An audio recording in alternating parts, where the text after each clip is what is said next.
हाँ जी बेटा, question number 19 में हमें क्या दिया हुआ है, एबीसी हमें एक त्रिभुज दी हुई है जिसमें बीई और सीएफ क्या है, दो शीर्ष लंब हैं। शीर्ष लंब है और कैसे है, बराबर। यानी मुझे बी से एक लंब डालना है, ये बीई, और सी से भी एक लंब डालना है जो कि क्या है, सी एफ। ठीक है, अगर ये लंब है तो यहाँ 90 डिग्री का कोण होगा। ठीक है, ये लंब है तो यहाँ पर 90 डिग्री कोण होगा। ठीक है, और ये दोनों बराबर हैं, बीई और सीएफ क्या है, बराबर हैं। यानी बीई बराबर सी, ये आपको दिया।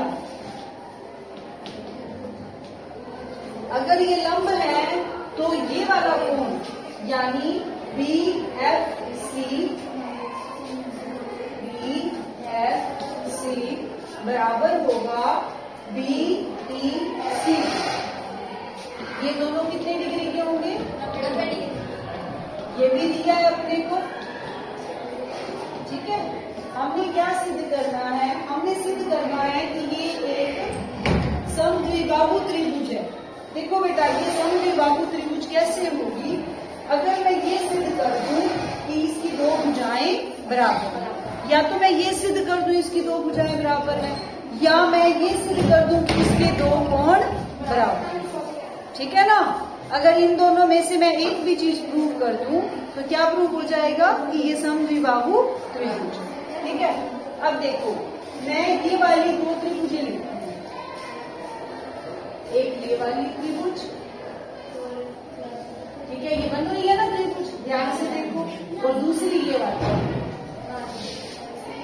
ठीक है, जिसमें हमारे 90 डिग्री के कोण है। ठीक है, तो मैं त्रिभुज ले रही हूँ बी एफ सी और बी ई सी। ठीक है, त्रिभुज बी एफ सी तथा त्रिभुज बी ई सी। ठीक है, अब इन दोनों त्रिभुजों को देखो ध्यान से, बी ई बराबर है किसके, सी एफ। बी इस त्रिभुज की भुजा है और सी एफ इस त्रिभुज की भुजा है। ठीक है, तो बी एफ बराबर बीई बराबर सी एफ। ये क्या है, दो बराबर लंब, ये अपने को दिया गया था, दिया है। देखो बेटा, ये क्वेश्चन बिल्कुल आसान है क्योंकि इसमें हमें दो चीजें दे ही रखी है, सिर्फ आपने एक ही चीज सोचनी है। और आपको पता है किसी भी त्रिभुज की सर्वांग समता के लिए हमें तीन चीजें चाहिए होती है ना, एस से एस में दो भुजाएं और एक कोण, है ना। ऐसी अब आप, हमने नियम कौन सा लगाना है, RHS। इन्होंने खुद ही बता दिया, आपको सोचना ही नहीं है, खुद ही बता दिया है कि कौन सा नियम लगाना है, RHS। यानी मुझे एक तो राइट एंगल चाहिए, यानी 90 डिग्री का कोण चाहिए, वो है इसे, है ना। हाइपोटेन्यूज का मतलब होता है 90 डिग्री के सामने वाली भुजा। ठीक है, क्या 90 डिग्री के सामने वाली भुजा कौन सी है, इसमें ये पड़ रही है सामने, इसमें भी यही पड़ रही है। क्या ये देखो बीसी बराबर है दोनों त्रिभुजों में, दोनों ही त्रिभुजों में आती है, बीसी दोनों में आ रही है ना, ये देखो ध्यान से आ रही है ना, तो बीसी अपने तो बराबर होगी ही।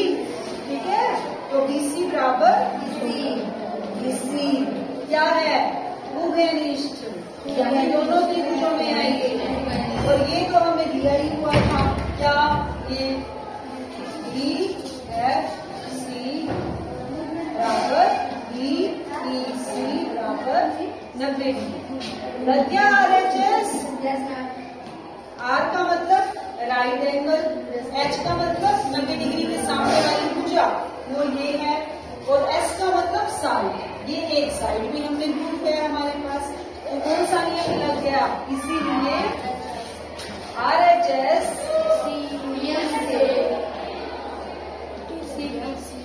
त्रिभुज कौन सी, बी ई सी सर्वांग सम है त्रिभुज बी एफ सी। तो क्या हो जाएगा, अब ये वाला इस त्रिभुज में सी कोण बन रहा है ना, और इस त्रिभुज में बी कोण बन रहा है, तो कोण बी बराबर कोण सी। ठीक है, तो क्या हो गया, अगर ये दोनों कोण बराबर हो गए तो ये कैसी त्रिभुज हो गई, समद्विबाहु त्रिभुज। क्योंकि बेटा बेटा मैंने आपको क्वेश्चन करवाया भी था कि एक समद्विबाहु त्रिभुज में जो दो बराबर भुजाएं होती हैं उसके सामने के जो कोण होते हैं वो भी बराबर होते हैं, और अगर कोण बराबर होते हैं तो भुजाएं भी बराबर होती हैं। इसका मतलब ये कैसी त्रिभुज हो गई?